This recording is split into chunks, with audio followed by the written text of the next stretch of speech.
I'm back at it, new podcast. It's great to be back after taking a few weeks away. Quickly, while I've got the platform, I just want to say a big thank you for all the many messages and kind regards I've received about my dad. It's been really uplifting to see just how much that he meant to people.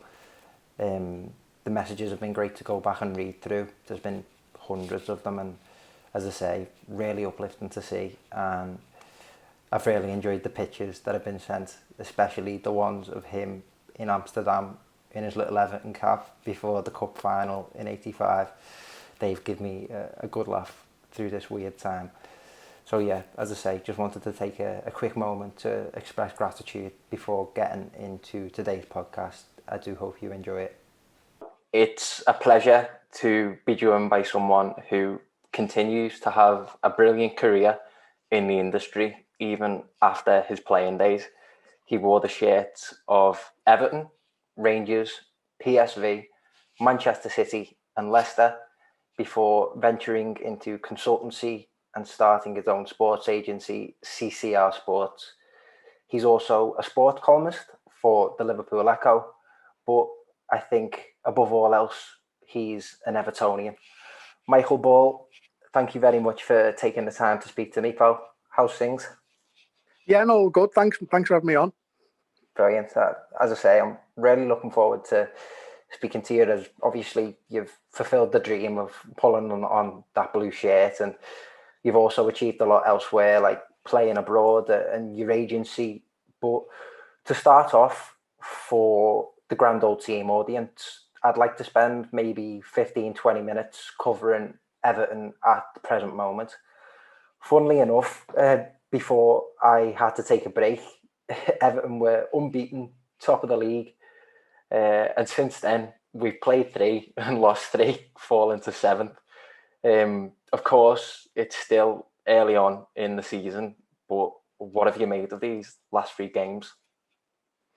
Yeah, no, the start of the season was great. We were playing some good football, a good sort of creating a lot of chances and putting a lot of pressure on the opposition, and we're coming away with the results. And as I was saying in my column at the time, yeah, it's great. The feel factor was brilliant for all the Blues. We haven't been at the top of the league for a long time, and the spirit of the Blues was number one, and everything was all great and bouncing. But also, as I was saying in my echo, there was a lot of room for improvement in the team. The way we were playing, we were leaving I thought, big gaps between our midfield and defence, which could hurt us. And with the first few games of the season, the opposition never sort of got onto it and never probably put the chances away. We got away with them.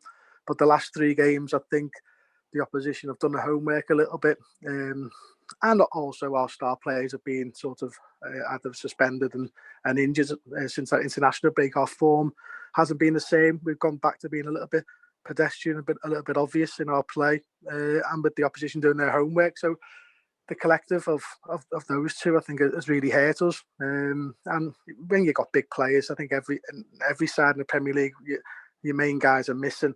You lose that sort of rhythm, and the guys who stepped in didn't have the quality to sort of to keep us winning football games, which is disappointing. The international break just sort of come at the wrong time for us. You're playing. Even in the League Cup games, we were playing 2 or 3 games a week, and we had that rhythm. We were winning. The feel factor was great, and then we had the international break. We had a short period of time to get ourselves ready for the derby. Players, traveling from South America, and we're expecting them to be 100%.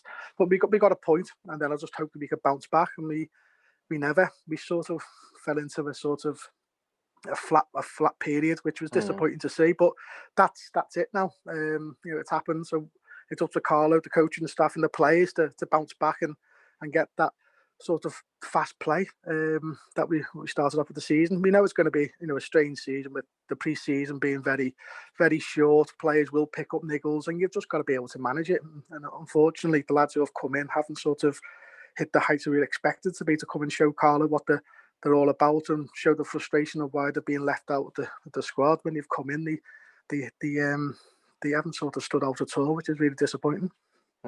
Yeah, definitely. You touch on the absences there, and like me, I'm sure you've seen a whole spectrum of reactions to the performances of late. You know, I've seen, don't worry for Ancelotti to achieve what he wants to achieve. It'll take a few years. So, you know, I'm not bothered to, there's too much of a drop off in quality when the likes of Richarlison, Digne and James are missing.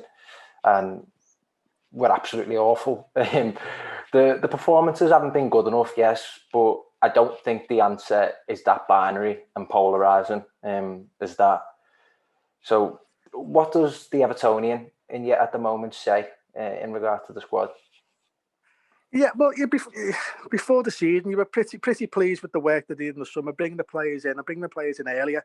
You know, numerous of seasons before, we brought in players, you know, maybe roughly on the last day, and they've turned up not fit or they've turned up injured, and it's took them, you know, a few games and months to sort of get to the level where we want them to be at. And that was disappointing because by the time they got, you know, say Gomez and Mina at the time, by the time they got fit, ready to play for us, you know, the league was gone. Off, you know, we lost so many games that there was not much for us to fight for. So the plus side, we got them in early, and the difficult side is to keep them all fit. And I think the change of how we played after the international break, because we, you know, got Richarlison, you know, he's fantastic effort of coming back. You know, but when he receives the ball, he can run 30, 40 yards with the ball. And with him suspended for them games, the guys who stepped in can't play his way. We didn't have sort of like a plan B. We had a packed midfield, but no runners in our midfield. So we played, you know, I said we call it like alien football. We played a game of football at a style that we've never done under Carlyle, and especially haven't done it this season. I'm expecting to sort of, on paper, you think you're going to win them football games, but when haven't got forward thinking midfielders who can run with the ball, it's difficult. The only outlet we've got is Calvert-Lewin, so all the opposition have to do is surround Calvin and stop the threat. You know, Calvin, you know, he hasn't been running in behind us much because he's had successful with Richarlison bombing down the left. He got Rodriguez on the other side, sort of coming inside and creating opportunities for them. So he's trying to stick to his game plan because it's working, which I understand. But we've got midfielders there who are great passers of the ball. We've got Sigurdsson, who is supposed to be creating chances for us. But when he hasn't got anyone to sort of look up and they're not making runs, it's difficult. All we're doing is going backwards and sideways. And if you're the opposition, you sort of get onto them a little bit and go, they've got no threat. They've got no threat. So let's protect our goal. And when we win the ball back, we can punish them.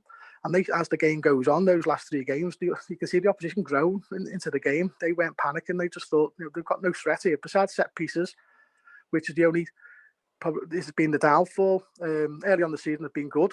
We scored in front of them, been defending them really well. But since the international break, the set pieces is probably the only time we've looked like threatening.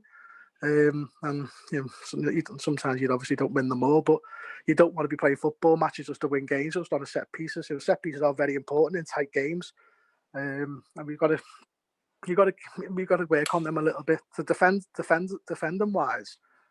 You know, it's quite surprising how successful we were early on. Michael Keane has been fantastic with defending our set pieces, but we're very, very deep. And I think Gary Neville now has sort of spotted it on Sky Sports of how deep we're defending.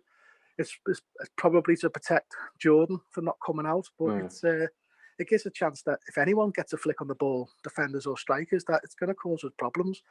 So I really feel that we need to be a bit more braver when we're playing normally in open play. I feel like we're far too deep still. And that sort of number 10 role for the opposition is huge. You know, we watched the Man United game and I've seen like Martial, I've seen Rashford, I've seen Fernandes did the Fernandes. Yeah.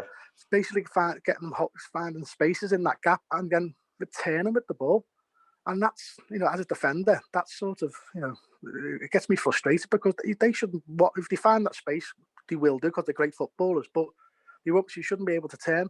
And they're turning and then running at our back four because our back four is so deep. And maybe it's what Carlo's asking of them, or they're not sort of brave enough to play a higher line. And I feel that with VAR, we can discuss that for hours and days, VAR. But while it's there, if I was defending right now, I'll be playing as high as line as possible because you just don't know if a toenail or an ear or anything's offside.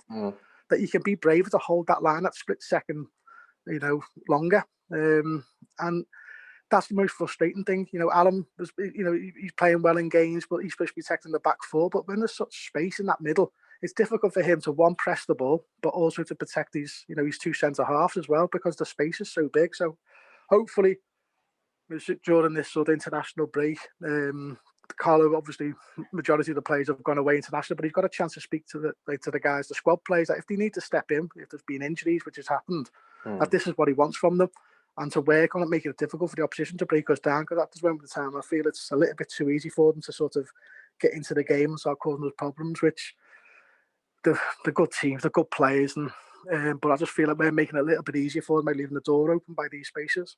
Yeah, you make some brilliant points there. One, in regard to the squad players, like the chemistry and the style of play is just different to the usual starters. It works in the League Cup against the Fleetwood and a subpar West Ham, but as you say, up against these top sides, it's just completely different. And another point that you made rightly so there is that the spaces left by the defence and the midfield. I think the best example of that, you just look at Fernandez's header against us, where he just ghosted in between the centre halves.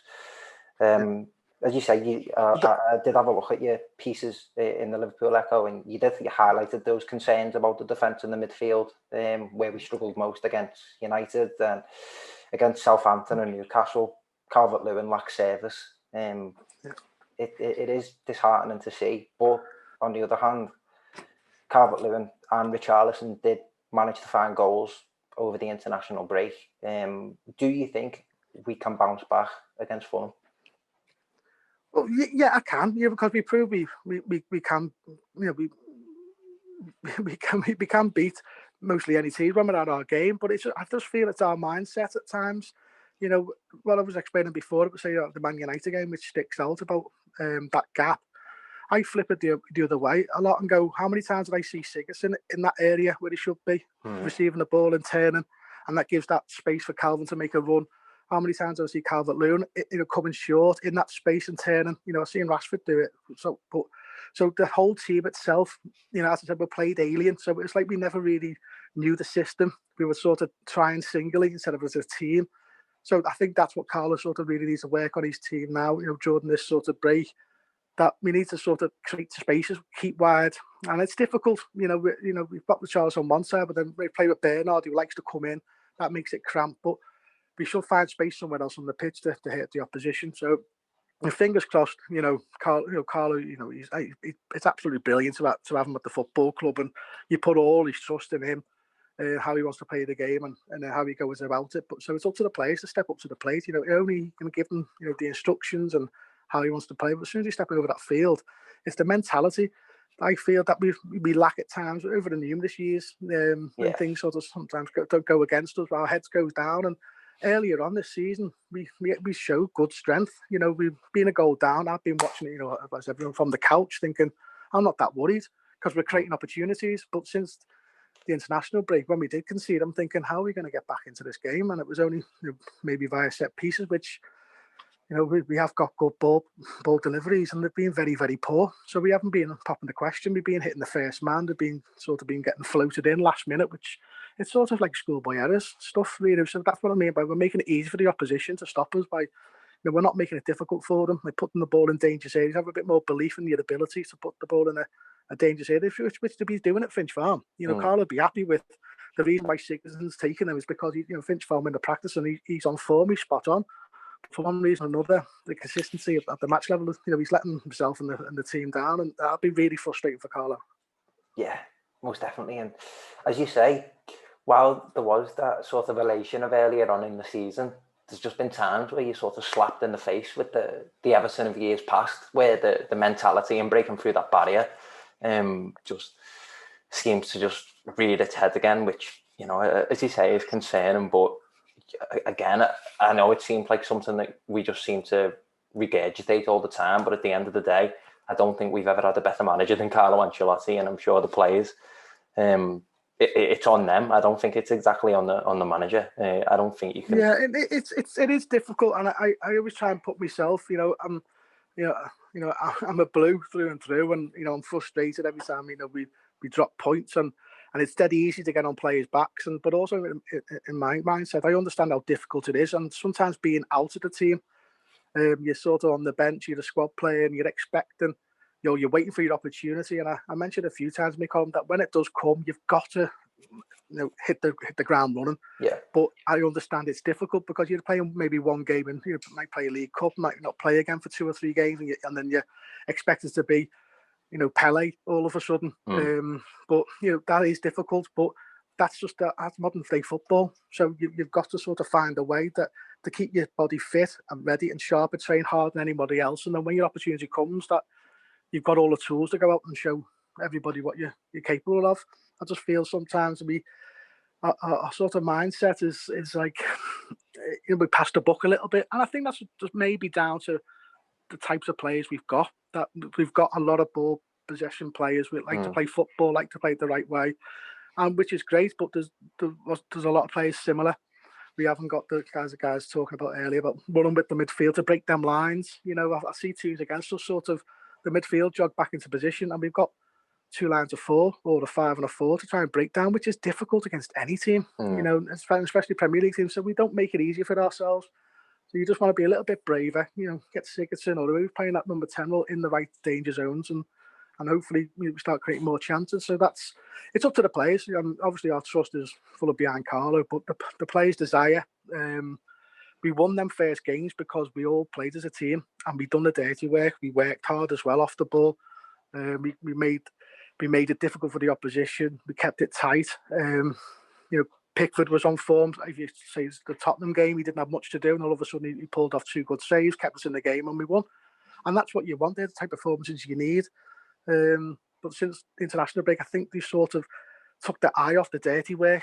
You can't just turn up at the Premier League and expect to win. You still got to do the dirty work, the hard yards, and have leaders in the team. You can see Alan's a leader, but he's got his own job to worry about. And I feel that at times he's been fantastic for us, and at times I'm thinking he's out of position. But I feel that's just the way we're set up a little bit, where that gap between the midfield and the defence is so deep. It's making it difficult for our midfield. We've got 3 in there, so there shouldn't be any spaces.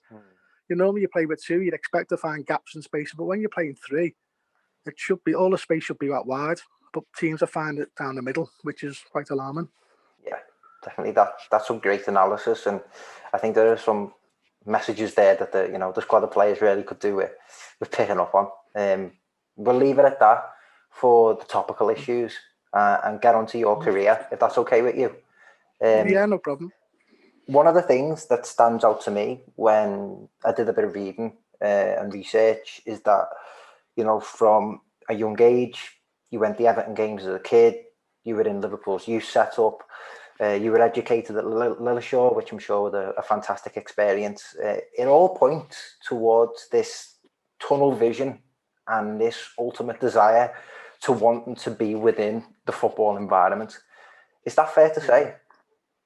Oh, yeah, yeah, definitely. There was nothing else I was, concerned about. There was nothing else I wanted to do. I wasn't really interested in school. I wasn't really interested in anything else, music or, I don't know, fashion or whatever. All I had as a kid was Everton football, kids of the football, and just spent all my time kicking the ball against the fence in the garden, doing the neighbours' heads in, and I ballooned it over and jumping over and that's all it was. I was just speaking to my friends, and even when I was back at the YTS, the dedication or as you said, the tunnel vision. I've just had one eye. I was just getting into that first team, and that's all I wanted to do. And I've been fortunate because coming even from school ages, our teams were always good. It wasn't just myself; my teammates were good levels. So when you're alongside better players, you play better. And I've had that fortune of nearly at every sort of age group all the way through when I started. And I was younger, and a few players were older than me, and I was getting in their team. But when you're playing with better players, it makes you better. You pick up. I just sort of, I was like a sponge and take it all in. And if I could see somebody do anything different, I'll go, well, I'll try that and try and add that to my game. And that was sort of like a mindset that I was like all through my career, really. Even when I was still playing, you're at some clubs and you bring in a world star. You look at him, how does he, handle himself? What does he do? Anything different than what I do? And you just try to add it to your game to improve yourself. And And that's all I was like as a kid. You know, I was playing with lads who were a little older than me, stronger than me. But you know, I had to try and find out a way of, you know, of getting involved in the game and putting my own stamp on it. And as a lefty, you get kicked back to being left back. You know, you start as striker and you sit in midfield, wing back, and then you know that's it. Then you're at left back, and that's when you're sort of stuck. But you know, I enjoyed playing like any position. You know, especially at Everton. Like Howard used to put me in midfield a lot, and you know, I just enjoyed playing the game and putting that jersey on was a dream come true. Yeah, of course. And it's funny that you say that. Obviously, playing.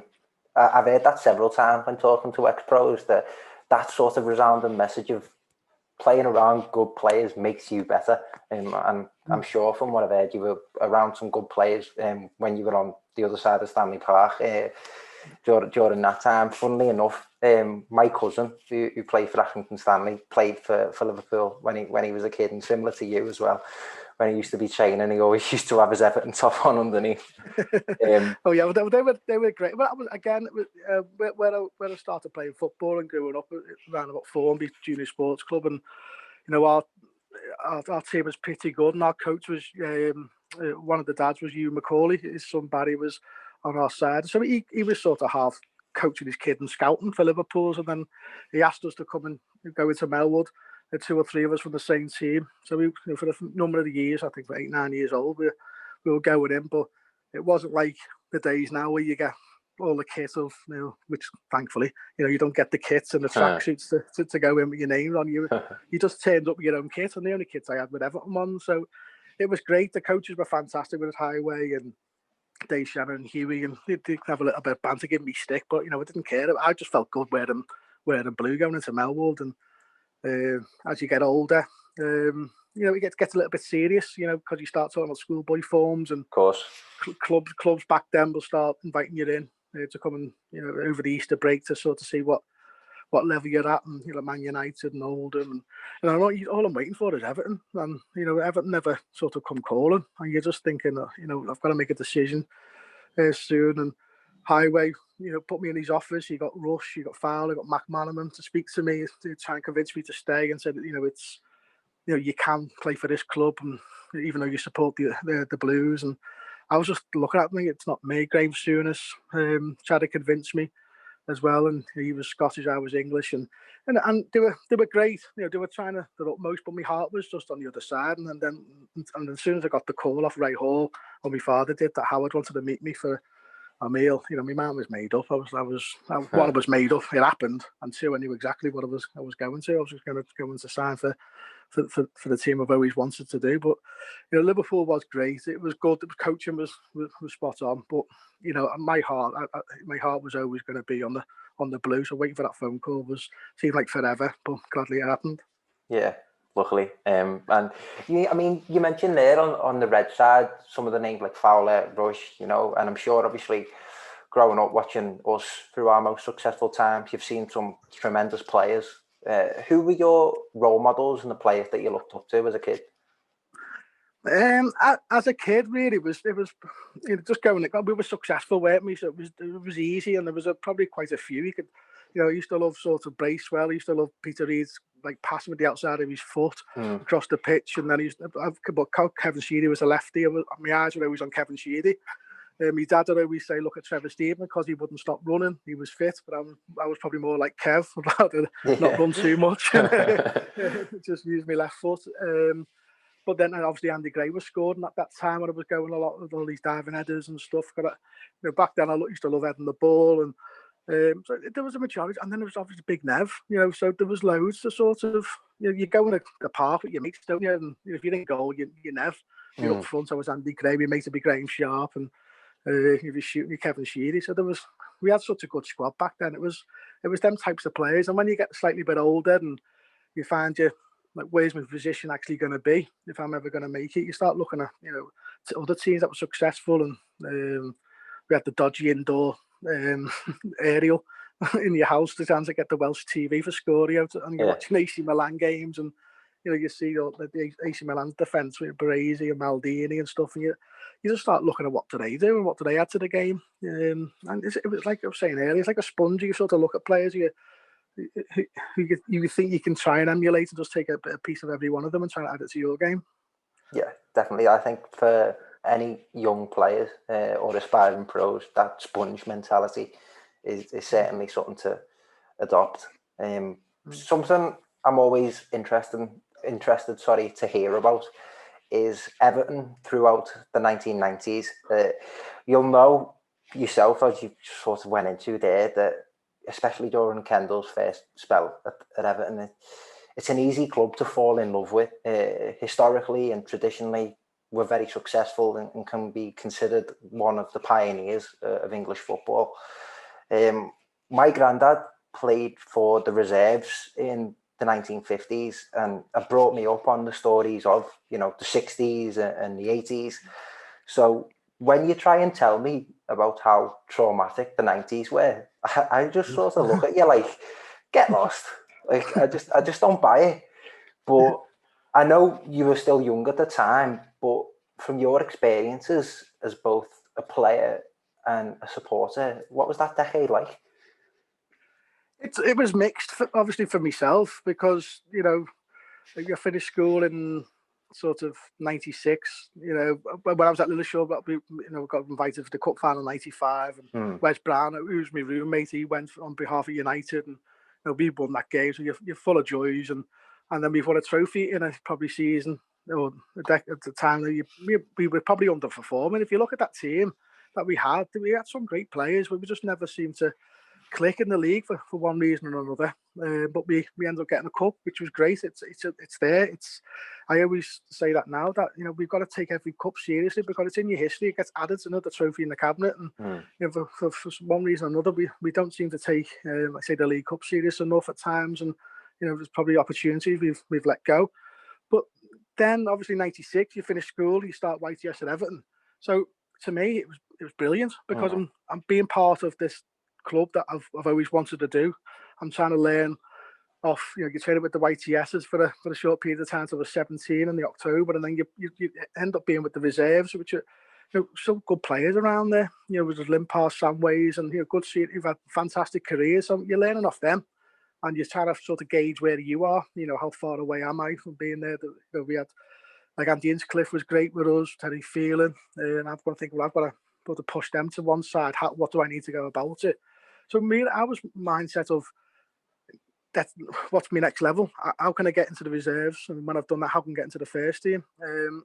That's where my sort of head was at. And it was great being invited by Nev. I don't know if many listeners remember Big Nev before games. It could be at Goodison Park about 11:30 in the morning on the pitch.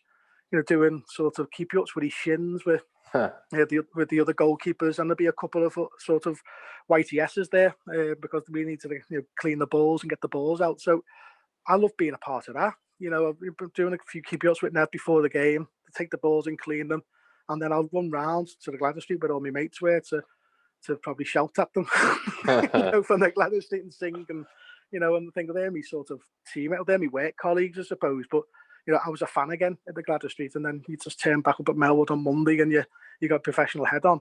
But that, so to me, I loved it. And then, we weren't going through the best period of time, but I was just wanting the opportunity to play. And before Big Joe went, Willie Donaghy and Jimmy Gable, they were fantastic with me, and they got me involved with the first team quite early on, just training with them.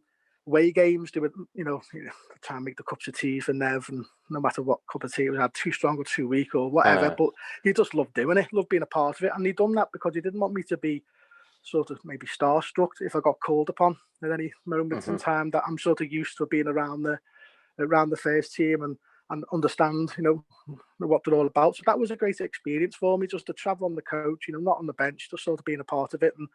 And it felt like I was thinking, when's it actually going to happen? When's my debut going to happen? And I just sort of felt that year was sort of slipping away from me, thinking, well, this is going to be this year of learning off them, being around them, and then maybe next year I might get the opportunity. And then when Joe got sacked and he left, it was sort of disappointing for me, because I'm thinking, I think he likes me, and I might have scraped sort of the last game of the season or something.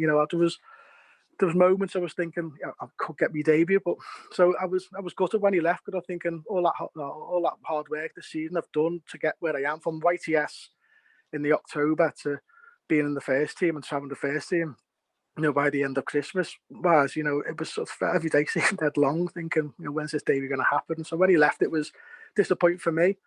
But luckily enough, Dave Watson took over, and he's obviously witnessed it. He's obviously seen how I was in and around the first team and how I was training with them, every day. And my debut did come because of an injury, against Tottenham. But I was just sort of sitting on the bench thinking it's going to be, another one of them days when just sitting on the bench as a number. And it's not going to happen. But then, luckily enough for me, I think Terry Fearon got injured, or Craig Short got injured, and my moment came just before half time. So that was great feeling. That was a big result back then. Because we beat Tottenham 1-0, and it was the way the season panned out. It was a big win for us, and I understood what it was, the Evertonian situation. And my dad would always remind me, the poor season we've had. But on a personal note, it was a positive one for me, because I was doing what I wanted to do, and I got where I wanted to be, and now it was also how do I stay here. And yeah, it was a difficult period in the 90s for everybody, but it was I was living my dream a little bit, and yeah, we'd like to be finishing higher in the league and winning more football games, but it was just putting that blue shirt on meant everything to me. So it was harder for me to take the criticism of where we were, but it was personally it was great for me to just put that blue shirt on, every time. Of course, and something that strikes me from that is just the importance of patience. I mean, I know you said earlier that you did have this tunnel vision and almost like a bucket list of like, right, I've got this done, now on to the next. And that sort of patience wearing thin of when's the debut ever going to come.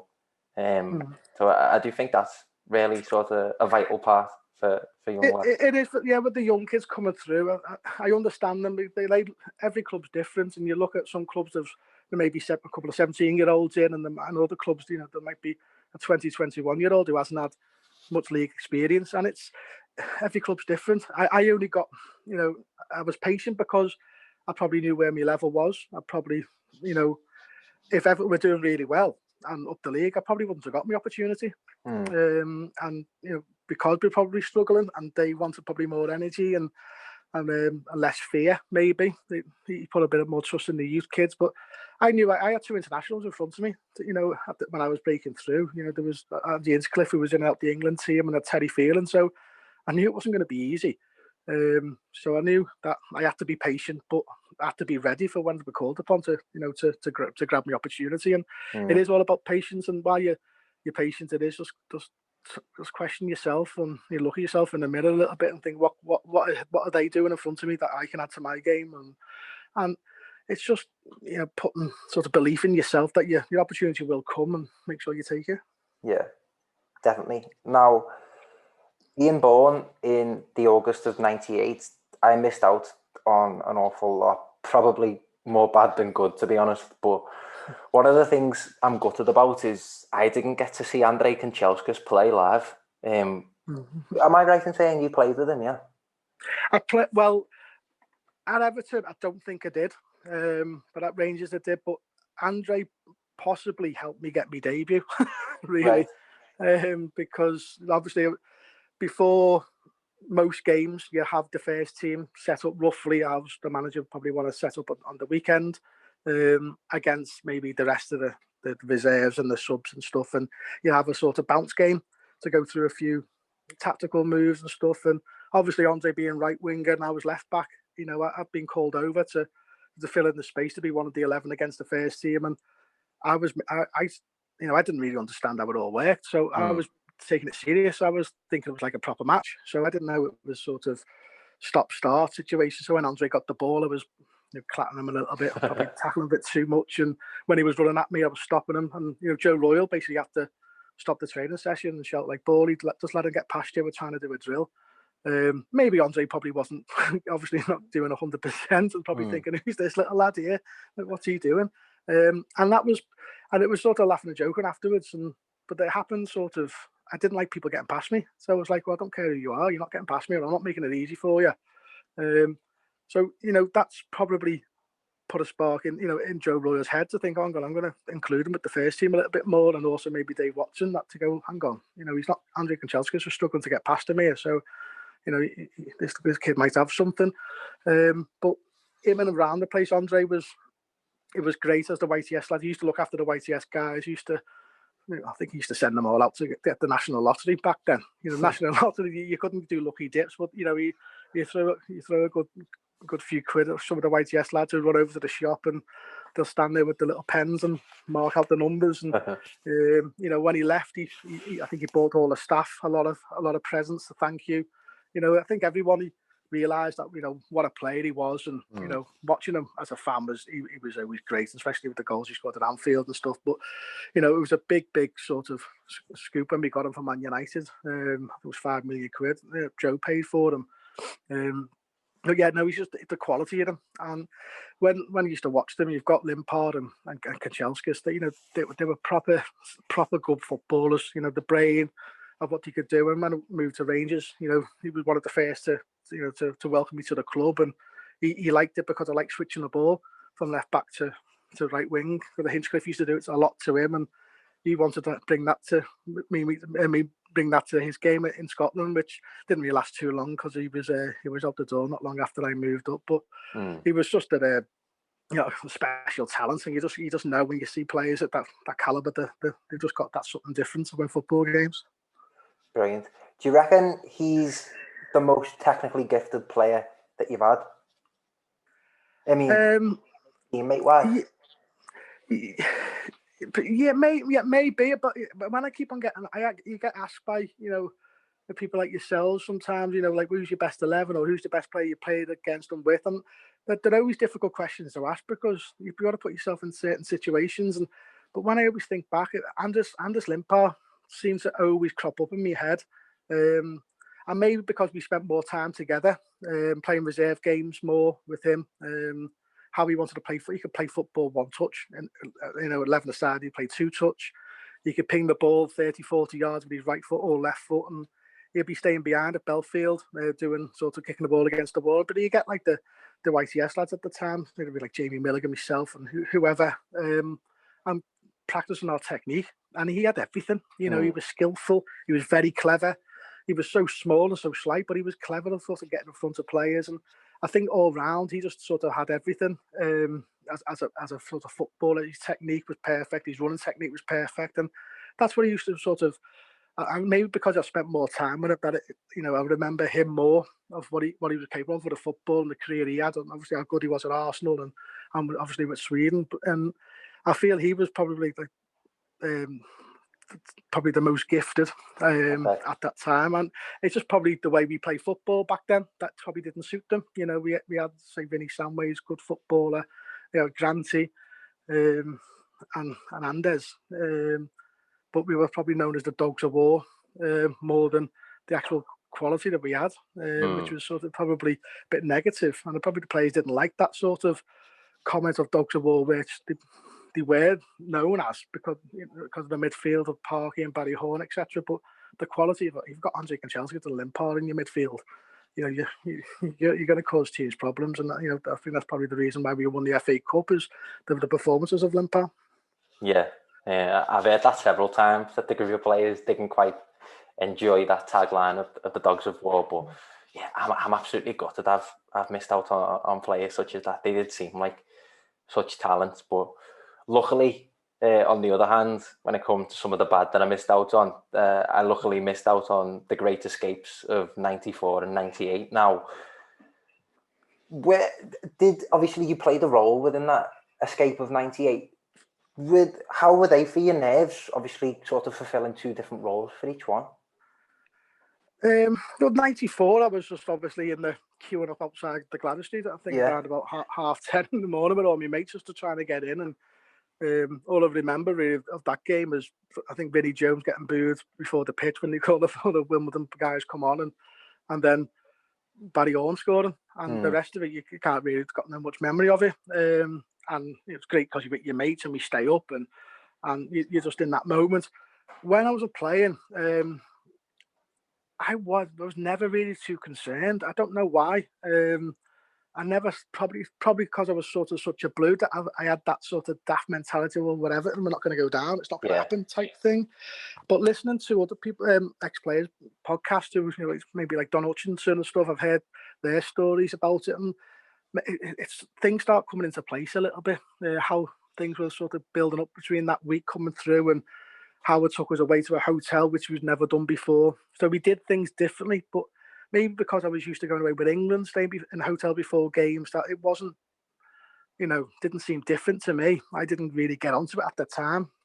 Like Howard wanted to get us away, relax together, and sort of be around, and then all turn up at the game together as a squad, which you see happen nowadays before every game. But back then, that was a big decision. You didn't want people going home and staying up late and or struggling to sleep or whatever. But I didn't really get onto it. I wasn't aware of that was Howard's sort of way of trying to get the players sort of relaxed and then ready and concentrating for the game. But then as soon as you start playing the game, it's different. You sort of your tunnel vision to do what we needed to do, and then the only really moment I've got is when Coventry scored, where sort of my heart sort of sank a little bit. You can sense the crowd's nervousness, and you're thinking, "Oh no, this could actually happen." That's when I really sort of it got to me a little bit. My frustrations at the game. I got a kick on the sideline, like a bit of a late tackle on my knee. So the physio pulled me to one side. I was off the pitch by the family enclosure, and I was arguing with the physio that I'm not coming off. He slapped me across the face to basically say, "Bally, like wake up, mate. Your legs got a hole in. You've got to come off." And so I was fuming. Obviously gutted. So I was walking off, and Howard looked at me with, I obviously had like tears in my eyes, and said, "What's up with you, lad?" And I said, "Well, he won't let me play on." And he went, "Well, get back on the pitch then." So I turned around and just ran on the pitch. And it could have been, right or wrong decision, but luckily enough, we had that sort of adrenaline rush when the final whistle went, and we scraped over the line. And it was obviously brilliant for everybody involved. And Don spoke really good of what happened with Howard. He put himself away in the office, and he had a moment to himself. But I was getting thrown up by the doctors and the physios around the throat of how I disrespected them, on the sideline in public. But everyone else. I don't think the lads were. I don't think we were like celebrating. I think it was sort of relief in the changing rooms. We were sort of. They knew the seriousness of it all, and it's like they've done it, but it wasn't obviously a season to be celebrating afterwards. And because of my knee situation, I had to go back into Belfield the next morning to see the doctors, and Howard was there, and he just gives a massive big hug. I think he probably sensed that was going to be his last game, and he just goes, what a day, what a night, and I was just coming through my tablet. So I think it was more afterwards that it's probably sank in of how close we are. And, and when you get a bit older and wiser and you look back at that year and you look back at where we were in the league, it's a sort of, if I look at that now, I'd be going, oh my goodness, that's real massive opportunity of getting relegated. But when I was there in and around it, I was never really phased. I never sort of took it in. I think I just done it by game. And there's maybe once I remember, I think it was the Southampton game away where we didn't perform, and the word sort of got mentioned of relegation. I just looked up. I'm thinking, what are you on about? Like if you have that mentality, you're never gonna, get out of it. They were probably right. The senior pros, they can probably see what was going to happen. I was probably too young and naive to sort of realised the seriousness of it all. I was probably too sort of cooked up in my own little bubble of I'm playing for Everton, I'm doing my dream, and I just want to win every game. And if it doesn't work, just move on to the next one. It's only sort of, as I said now, sort of looking back of like how bad and how serious the situation actually was. Yeah, I simply just can't fathom the possibility of Everton even, being considered really as being relegation candidates. And just on that, really, just got to say, good man, Howard, for letting you finish the job. Well, that's where the doctors were shouting at me, and they gave me the big telling off, basically saying I was half a yard short. I could have got the club relegated.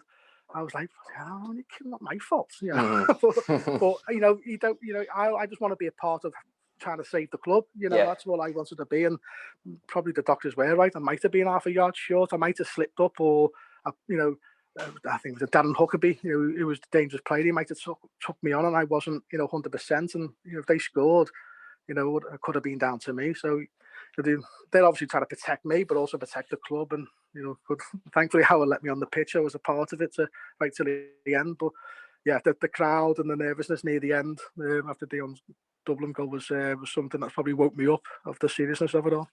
Yeah, definitely. I'd imagine so. And listen, I can empathise greatly with players with recurring injury problems. I've had multiple knee dislocations and I've had a hamstring surgery in there as well.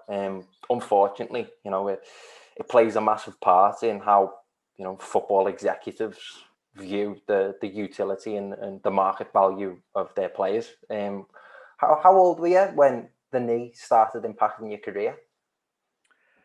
It was a strange one because you know all through my career I've never had I never had a muscle injury. I never had an injury. Les Helm, the old physio at Everton, used to say to me, "You never. I don't even see you. I only see you at the match days." I was never in the gym. I was never like in and around the medical centre. I just turned up with my boots, trained, and went home. You know, that was I was, you know, unless like come in, do a few weights, or you know, want to see you about. you know, I forget you're here, and I was like, well, I don't want to be part of the medical side. I just want to play.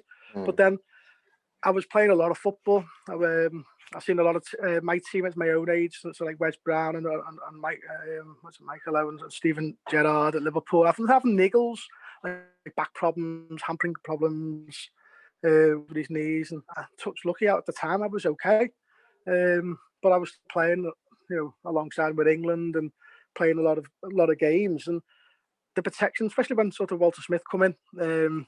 He understood I was playing too many games. I was playing for the first team, then maybe flying away with England, playing Thursday night somewhere, you know, then flying back Friday, and then we're travelling to say Southampton on the coach, and then playing on the Saturday. And you're a young kid, so you can do it. You know, there's no problem. But then it starts creeping up on you, and probably my own mindset was, I'm playing football, so it can't be that bad. You know, I'm playing Premier League football. I've got a bit of a, and it's I can't really explain. It's like someone's got a bit of a knife and sticking it into your knee. You get a little sharp pain, but it goes away. You know, and that's all I had. So I was thinking, I'm still running. I'm still, you know, there's no swelling. There's nothing. I didn't understand injuries. All like in my head was, well, we'll play the game, and you know, it can't be that bad. It might go away. But under Walter's training and Archie Knox, we used to do a lot of crossing and finishing. And you know, being on the left side, there'd be me and a few others, and you'd be out for half an hour, 40 minutes after training, sort of, you know, messing about, doing a lot of crossing and practicing and stuff. And maybe one every three crosses, I get that sharp pain in me right knee. Every time I bent to try and whip it in, I was thinking, oh, this is getting it's getting worse and worse. And I probably kept it quiet for a long period of time because I didn't want to lose my place. I didn't want to sort of bring it up.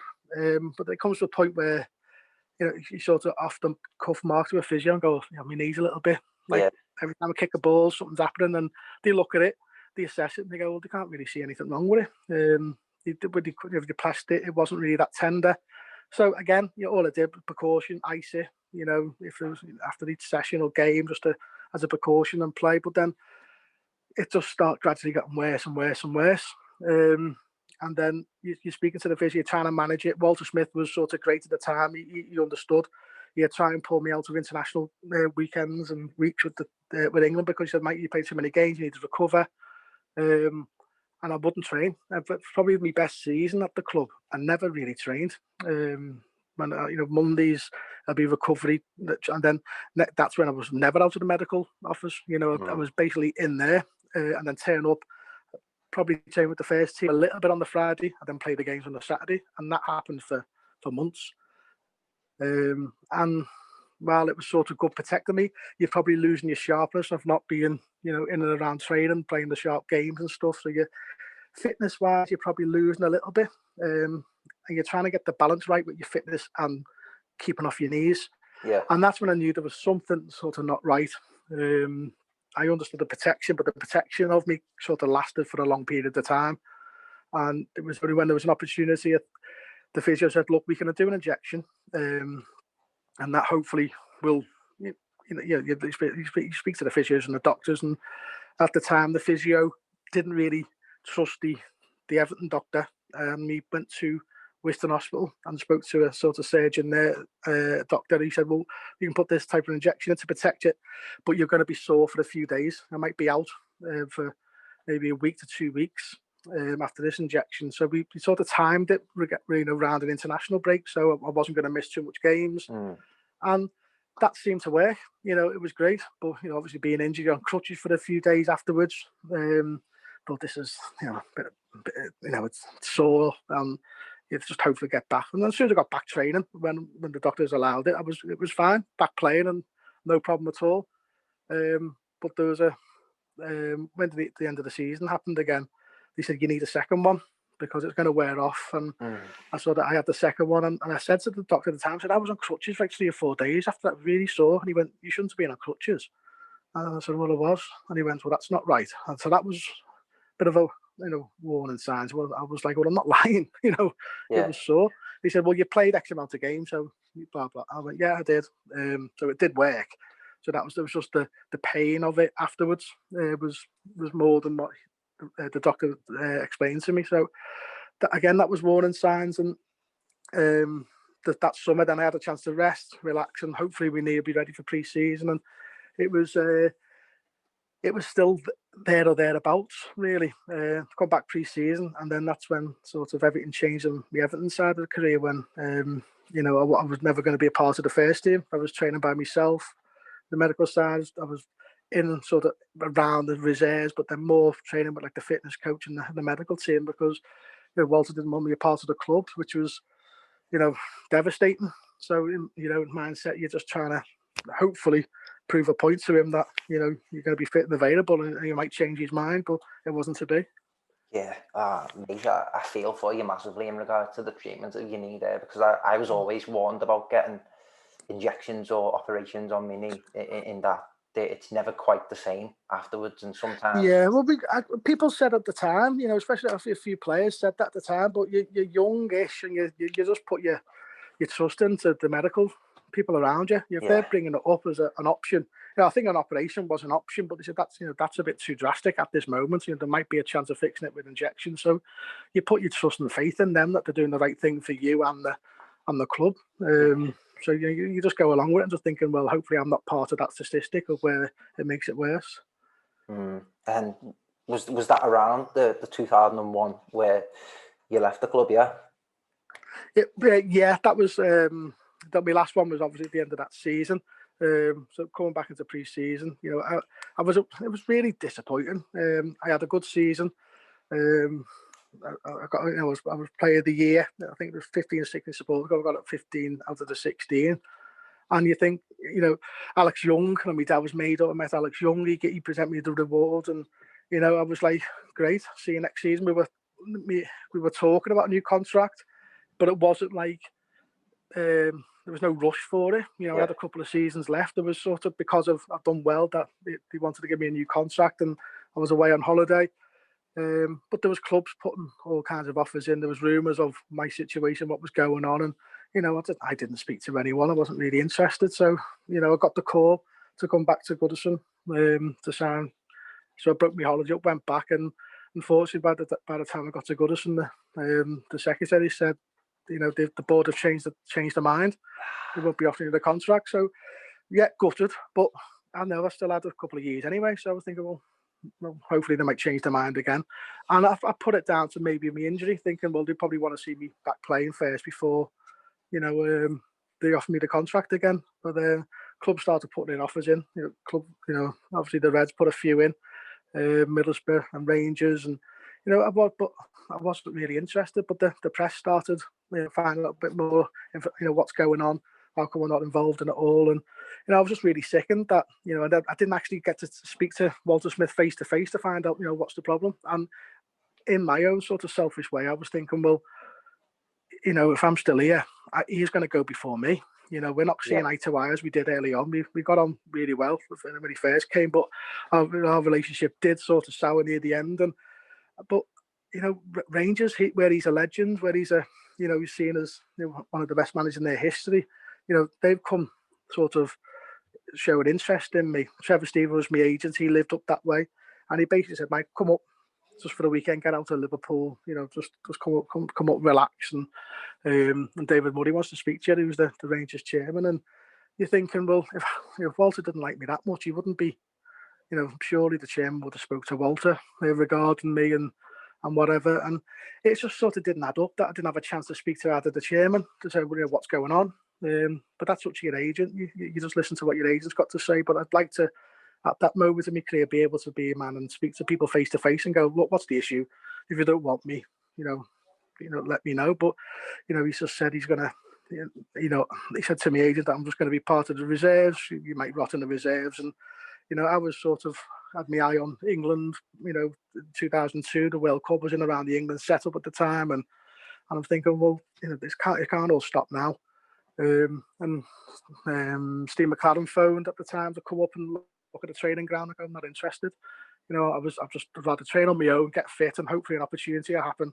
And then, like it did early that season, Walter never played me earlier on that season. And then through an injury or through force, he had to put me in, and I started playing well, and then he kept me in the side. And I ended up, as I said, got player of the year. So I'm thinking, well, let's just do the same again. You get the opportunity, proven wrong, and then I can get the we're talking about being the captain of the club and in the contract and everything. So everything was sort of half still rosy for me. I just needed to prove that my fitness was right. And maybe there's the political side of things behind it all, which now I'm older and wiser, and what I do now that's probably affected the decision of the board of thinking this knee could have been a lot worse than what they thought, and there's money problems, and they're getting a big offers from clubs that it's something they can't turn down. They can't take the risk of me offering me a new contract and then I might break down within a few weeks, and it's sort of wasted money that they could have brought in transfer fee wise. So that's probably what's happened. But at that moment in time, when you're a player, you're just sort of devastated. The club that you love aren't showing the same love back, and then you just got to start thinking of what do you do for your career, which I never really wanted to do. All I wanted to do was play for Everton, captain the club, and be there, get me testimony. That was my dream. That's what I want to do. And when that got took away from you, you've sort of got to, from the low that it happened and the sadness at the time, you got to think, right, what can I do? Howard Wilkinson spoke to me numerous times. He was the England manager and part of the England under 21s and the head of the FA, and he was explaining he thought my game was getting too defensively. The way I broke onto the scene, I was quite attack-minded, but also good defensively. But maybe the way Everton played, sometimes you play with 5, 6, and maybe 7 defenders on the pitch at times. That come away from my game, and you need to sort of add it in. And if it's not going to be at Everton, you need to go and find a club that can play, forward thinking football and free flowing football, because it's going to block your England path. And you just listen to all the experts and people who were nice enough to reach out to find out what your situation is. And then when I went up to Rangers, I've got David Murray. If your listeners don't know, he lost his legs at 21, and he very good businessman. But just speaking face to face, he was showing me that sort of that love and that compassion. He was obviously doing the sales pitch on Rangers. I'm thinking, what's going on here? I've only come to out of respect, really, to say thanks very much for your interest. But going back to Everton, really. But then within a few hours of him showing me around Ibrox and showing that his time as the chairman, which I never got at the club I wanted, I made a phone call to my dad. I said, look, I think I'm, they're saying all the right things here. They're saying, like, he had Gascoigne, he had Gattuso, he got them playing Champions League football, got them into the England, got in the England team, and Bronkhurst and all these players who, some of them were obviously probably all the time at Rangers, but there was players there were he helped sort of shape their career, and what he was going to do is bring other players in to push the Scotland football into the Champions League, and you're in that sort of goldfish bowl up there of showing everyone what you're capable of, and you got game time, we're playing football. So he was saying all the right things to me and doing a big sales pitch, and I was thinking, oh my God, I think I'm going to sign, and we verbally agreed that that's what's going to happen. But then there was the long and twisted sort of I think it probably went on for 2-3 weeks, because the medical side of things from Everton, Everton wouldn't send the records to Rangers, or the medical records, for one reason or another. So Rangers had to do a full medical on my knee, because they knew of injections, they knew of something about my knee, so they wanted to get to the bottom of that.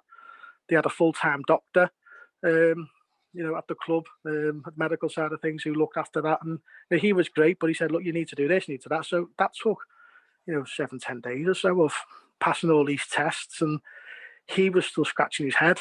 I think he knew by looking at scans and photos there was something not right, but I was managing to be able to do what he was getting asked plus more. The manager, Dick Advocat, was happy with me with training. But I still hadn't signed. I could still probably pack up and just leave. I'd just go back to Everton. I'm not interested. But then I had that sort of doubt. I had sort of like 50-50 in my head, thinking, well, do I want to go back to Everton? I was like, yeah. But then I'm going, well, no one wants me there. So what am I going to do if I go back to Everton? Or the medical staff going to be the right decision with my knee? They've got a full-time doctor. They're doing all these tests I've never seen before. And I'm thinking, what can I do? So I was questioning myself and my decision, and it wasn't like an impulse, like I can sign for Rangers. I had to think about it for a long period of time, and there was probably a close chance that Rangers might pull the plug because what was happening. And Rangers lost out to John Hartson the year before, because they'd done a similar thing with the medical, and he failed. And as we all know, the following year he signed for Celtic. So, Rangers probably didn't want to miss out again. So the doctor did warn the club about my knee, but because I was physically going out training, doing it, they were happy with it. And funny enough, God rest his soul, Sean Connery was the guy who told me. He was a good friend of David Murray. I was doing my fitness drills with the physio, and he just drove onto the pitch and shouted me over, round his window down, got in the car and drove drove about 60 yards, I think. That's what it was, to David Murray's office. And he said, "Look, we're going to sign you. I've spoke to Ken Wright, and we've come up with an agreement of," I think it wasn't, he never flicked a coin. I think Everton wanted 7, Rangers didn't want to pay more than 6. And he explained that, we've come to a bit of an agreement that, we'll pay it in sort of milestones of when you hit certain targets. And when Goodison gets demolished, I'm going to get the steel out of Goodison. And I had a little smirk on my face, thinking, does most of it's made out of wood. But I was thinking, but he didn't have to tell me all this, and that was sort of the honesty that he had. Yeah, honesty, yeah.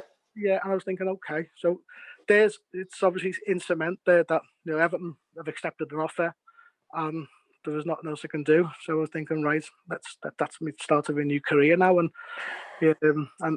Rangers, this is it. And going back to Belfield and picking up your stuff, that was the worst probably time of my career. Going in and saying sorry, saying sorry, really, not saying sorry, saying Taraz to the people I've been around with for years.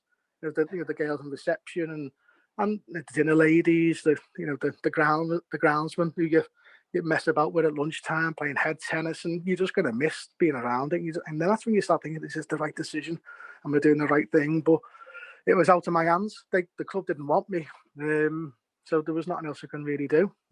I could probably bide my time and wait till Walter Smith leaves. But what happens if they played well and there's no opportunity for me? I'm crucial age and not playing football at 2021. It was and after being a part of it for roughly 3 years would have been a blow for me. So it was sort of total mindset, going back, picking my boots up, picking my bits up, breaking down in the car, getting home and thinking, right, well, that's that over and done with, and maybe one day I'll return. But now it's new doors open, new challenge, and it's up to me to sort of prove to Rangers, why they've risk a lot of money for me to bring a young kid to them. Yeah.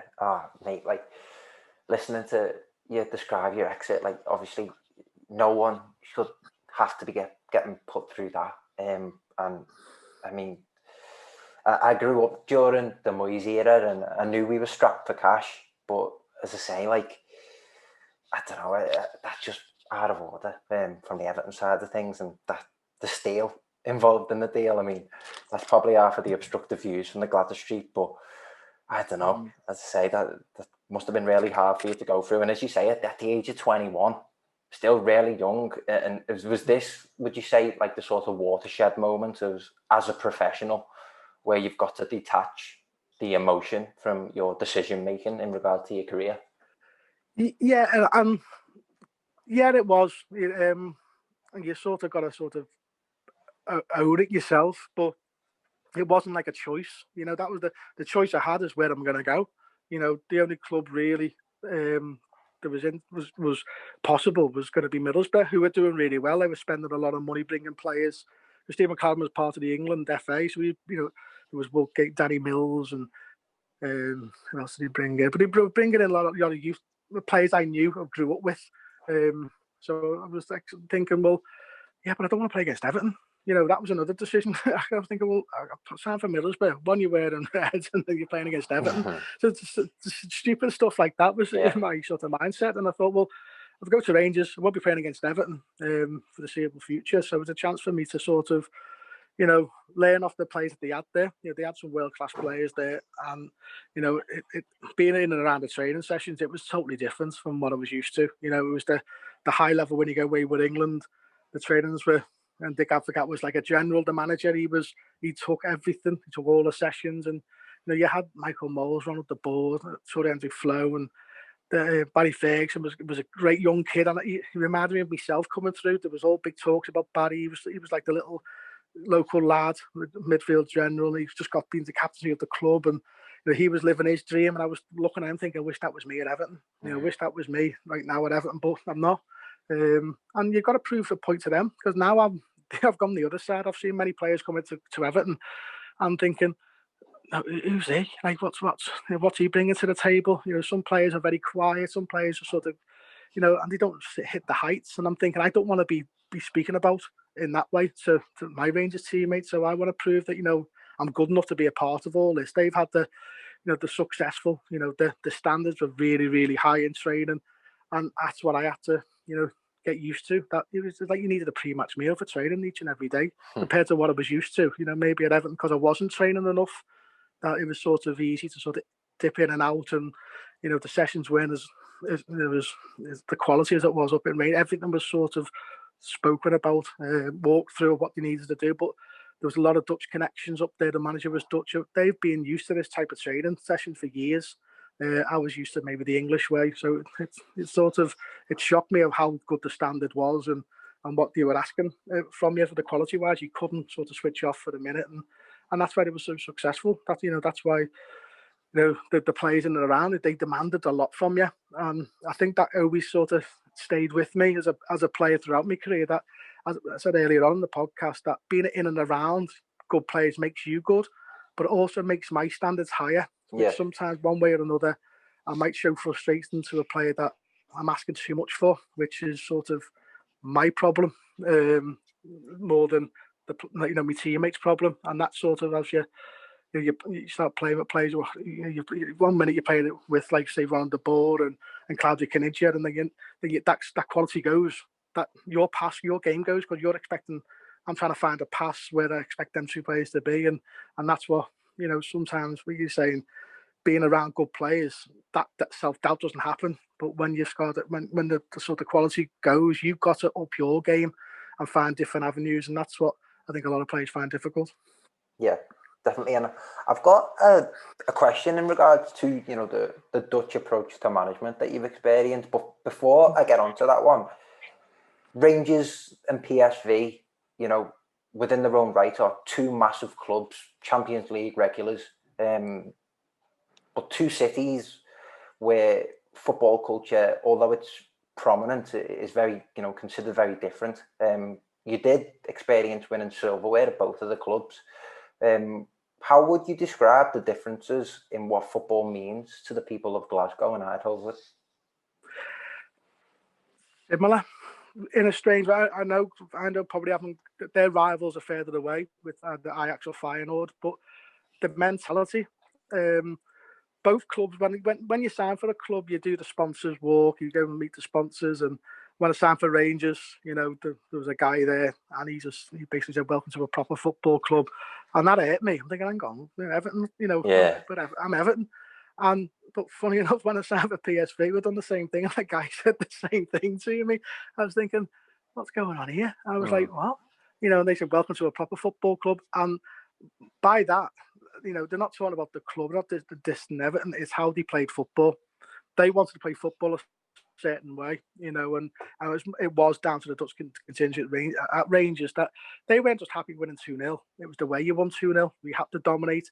And it was what I was going on about Howard Wilkinson, what he said. It was more of you need to bring in your forward thinking game as well as the defence. And I'd say Rangers games were difficult but easy at times, because it was like if Everton were playing against, I played in the game with Everton against Tranmere when we got battered. The FA Cup's embarrassing, but that's what the games were like. They were like Rangers against whoever. It was their FA Cup game, and they would go all out and put the body on the line, so make it difficult for us. And if we hadn't broke them down after 15, 20 minutes, our crowd would be on our backs, because they wanted us to be up by then. They wanted to come in to Ibrox and watch entertainment football and watch us annihilate teams. But sometimes it just never worked. Sometimes teams found us out. Sometimes we were maybe too sloppy, and teams start getting into it and they start playing old-fashioned football, bullying us a little bit, and that's where you start dropping points. And PSV was similar. They play football. I think I've done maybe one pass over 15 yards, and you got a bit of a half a groan. I was like, what's all that about? And you realise, no, they play football, and it's total football, and they want to see entertainment. They want to see the wingers 1v1s. You don't want to see a left back getting involved. And that's great, because it was a winning mentality, and that's what I try and put in my column of what needs to change at Everton, because hand in hand I've been involved in these two clubs where winning's everything, and they don't, even if they win just one trophy, it's seen as a failure. They're not happy, and that's what especially being at PSV, that I didn't really realise how big PSV was. It's a small family club. Greatly, the training ground's open to the fans. They come in, have coffees, and watch everybody train each and every day, and it's a lovely, great community. But the winners, and then if you look at the players, Romario was there 3.5 years, Brazilian Ronaldo, and you could go on and on and on of all these world-class players, and then the stories of the physio there who was there at the time, of what they were like as players, and they were all, as you probably go back to tunnel vision. Well, I'm going to come here, be the top goal scorer, and go to Barcelona. This is what I've come to PSV for. Yeah. And it was sort of a massive step for me. It didn't work out, but when you're playing in Holland, all the big scouts all around the world are there, and if you're successful there, you're going to go to Bayern Munich, Barcelona. They're going to take a chance on you. If you're any good, if you can hit the heights in the Champions League and stuff. So it was a huge chance to be in and around, that mentality. I think one of the season I wasn't involved in, they were third, the last game to go. Koeman, funny enough, was the manager. I think they were 12, 18 points clear by Christmas, but after Christmas they faded away, and the last game of the season they were third, and ahead of them I think maybe like FC20 and Ajax, and the results went PSV's way, and PSV won 5-1. Coquelin, and he scored the last minute, and they won the season by a goal. But they set up the stage in Eindhoven of coming back with the shield, to come back with the trophy.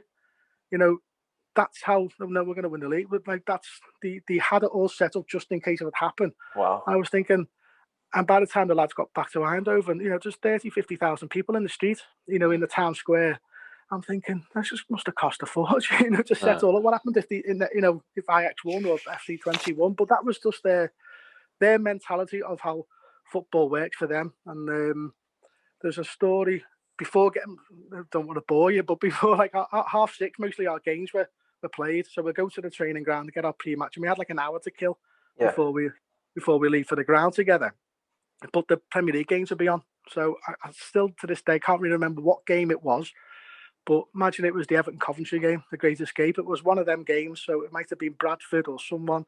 And out from the outside, you always want the underdog to sort of stay up. So we're watching the game and with all the players, and then it might have been Bradford, or I can't remember who it was, but the result went their way. All the fans ran on the pitch, and then all the players are jumping up and down, i.e. like it was in the Coventry game for Everton.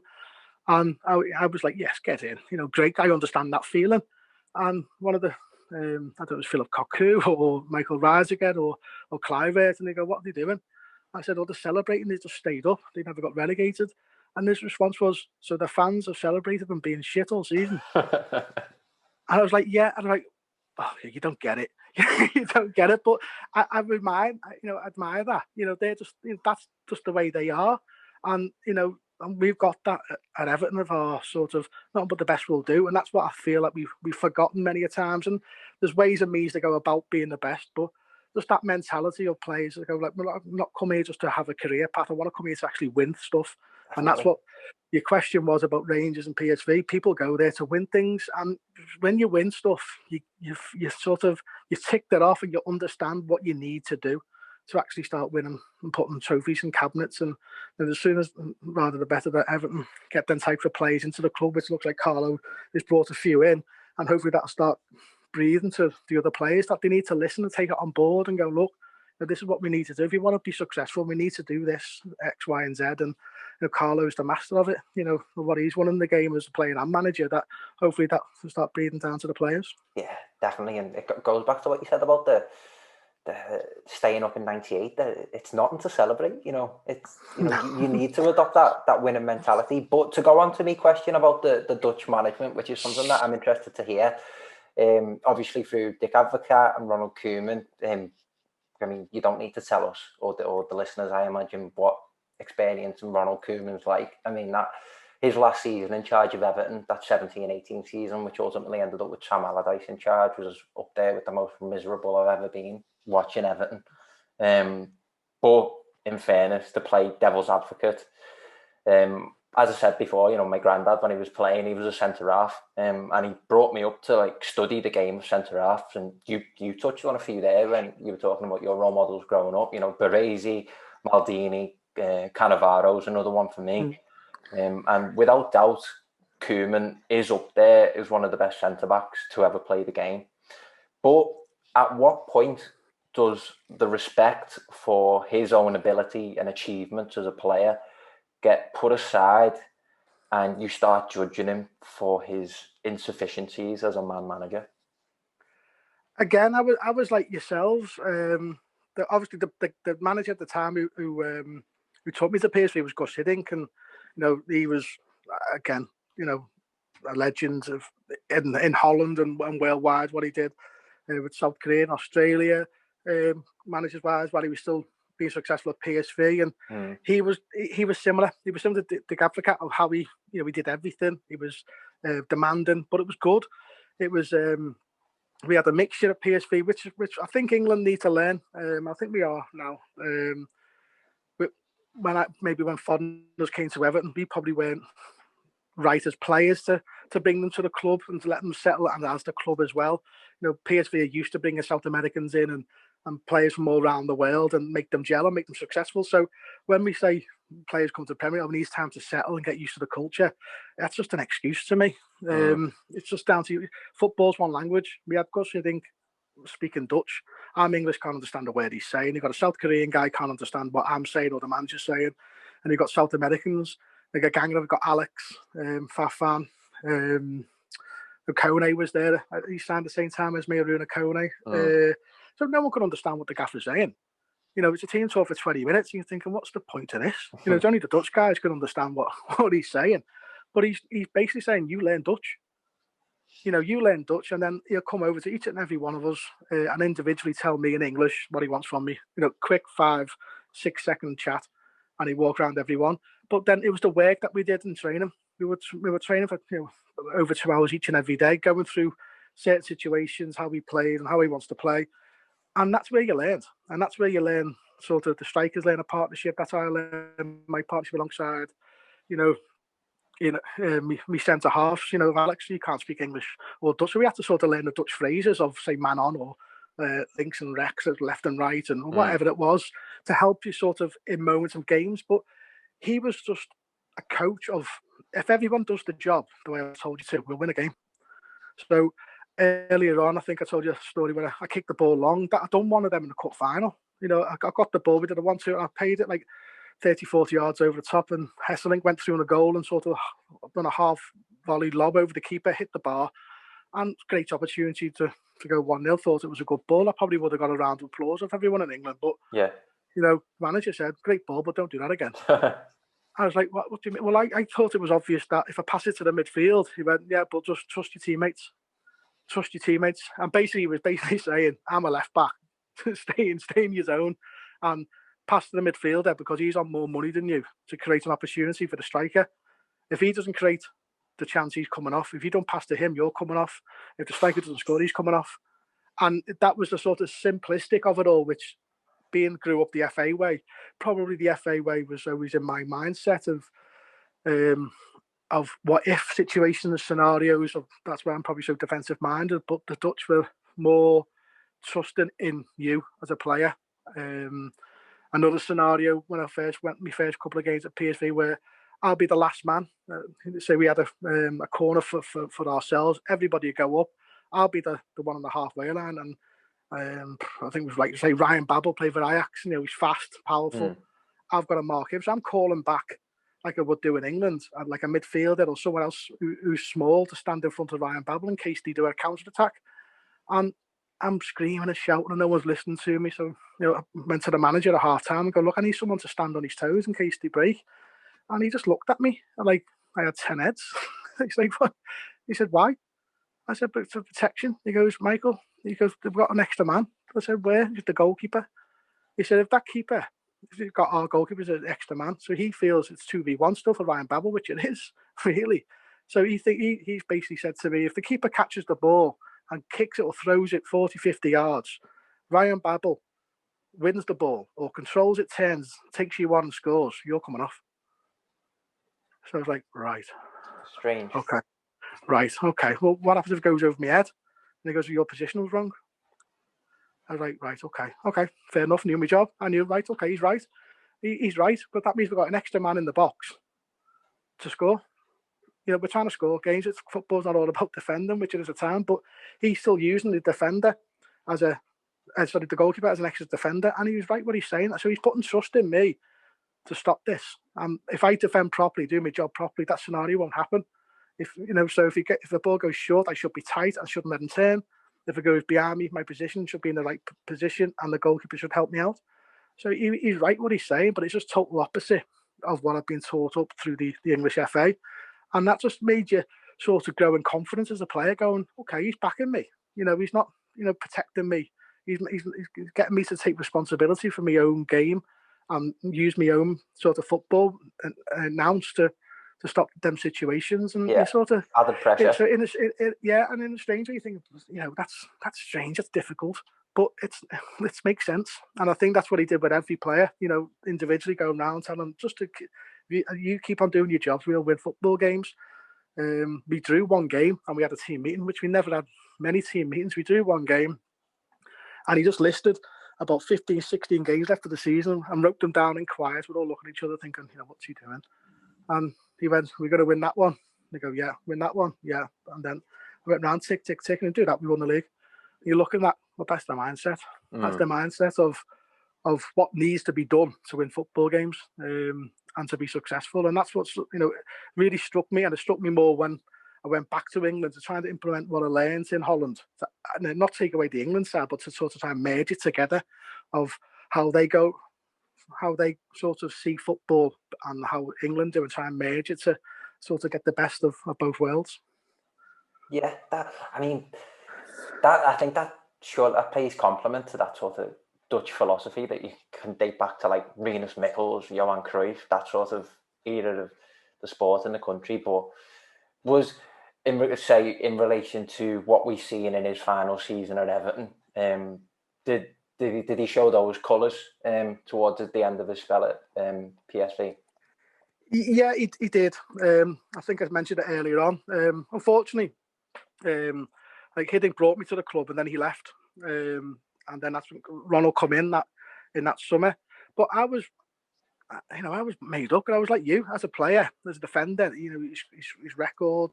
The only time I didn't like Cruyff was when he scored against England. But what a player, what a career he was. So when he came, I was sort of made up. Couldn't wait for him to come through the door and learn off this guy and hopefully add to my game. And he also brought assistant manager, who had been with at Rangers for 3 or 4 years, Jan Wouters, and he was the assistant. Jan knew me inside out. He knew of me injury situation, he knew of my knees, and I thought, great, absolutely perfect scenario for me. This, I've got a guy who's going to train me every day, who knows me inside out, and I've got Ronald, who, legends of the game I can learn off. But unfortunately, he asked me to do something which I wasn't willing to do, which I've been told numerous times by surgeons not to do, which I had done in the past, and it's broke down, was to play a match on artificial pitch.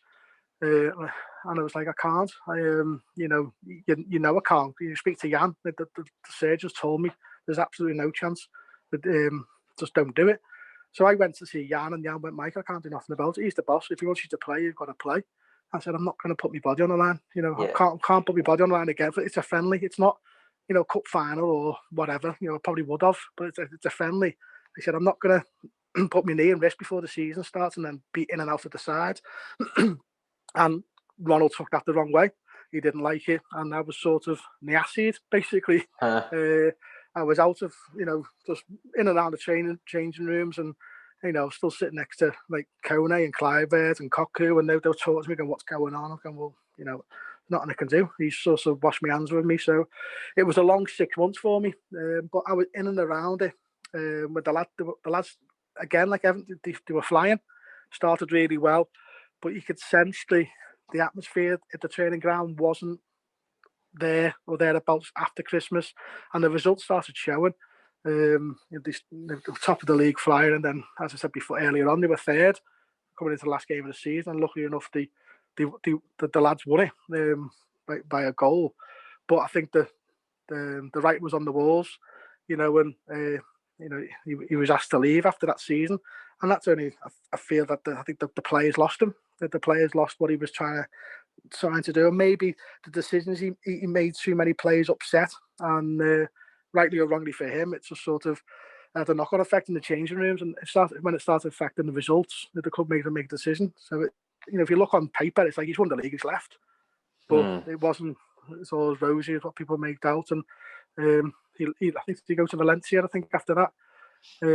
But yeah, when he come to Everton, I was just hoping that the same wouldn't happen. And the Dutch style is different. I was used to it at Rangers, but when he came to Everton, he did change a lot of the culture and try and make it as Dutch as possible, with the dining rooms where the Dutch managers tell you when you can eat and then when you can leave.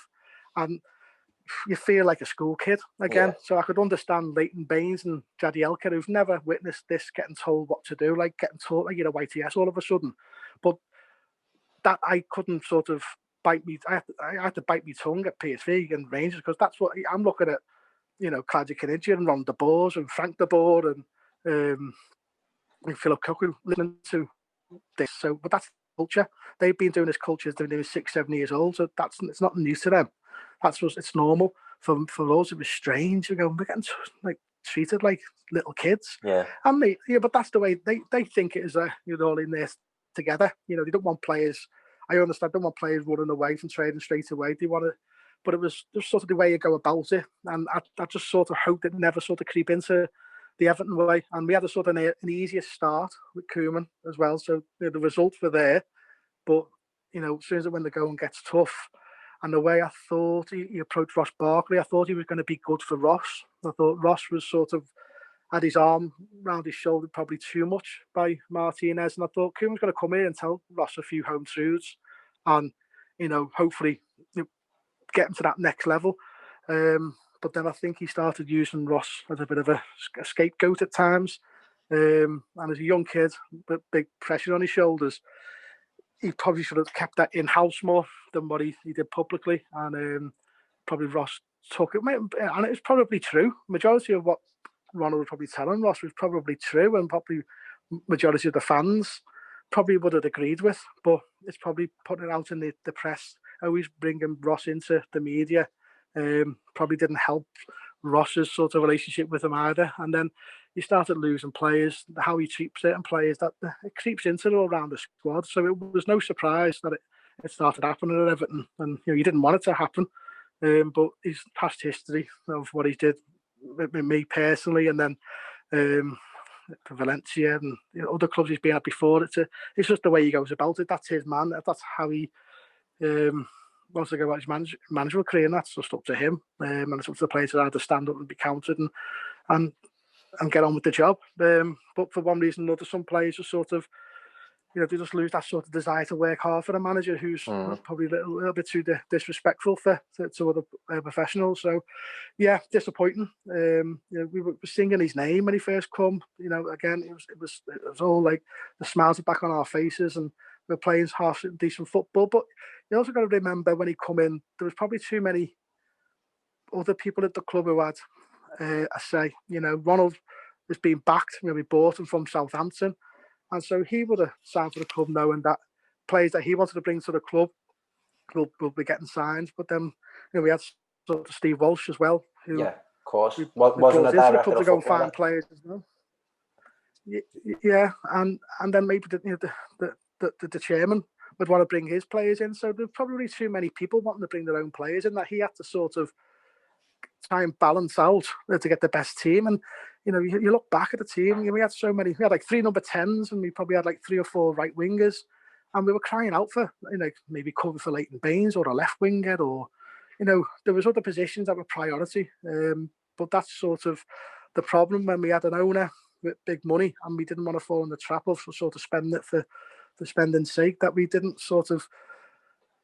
If you look at the club now, they're looking at assessing what do we need now, what do we need in the next 18 months or so. Back then, it was sort of like we need him, and we're just going to buy them all. We bought Klassen, who had a fantastic season in Ajax, and you okay, understand that one. But then, like Wayne comes available, and they didn't want to pass the option of not taking him. So like, okay, we'll get Wayne, and it wasn't like a forward plan of, hang on a minute, now we're getting Sigurdsson as well, and then Delafeo. We had right wingers, like 3 or 4 right wings, 3 or 4 number 10s, and it just felt like the club wasn't sort of stable enough or strong enough to go, right, let's stop, let's pass on that decision, and let's look. We've learned from that now, I think. But that was sort of disappointing as well. We're backing the manager, which is fair enough.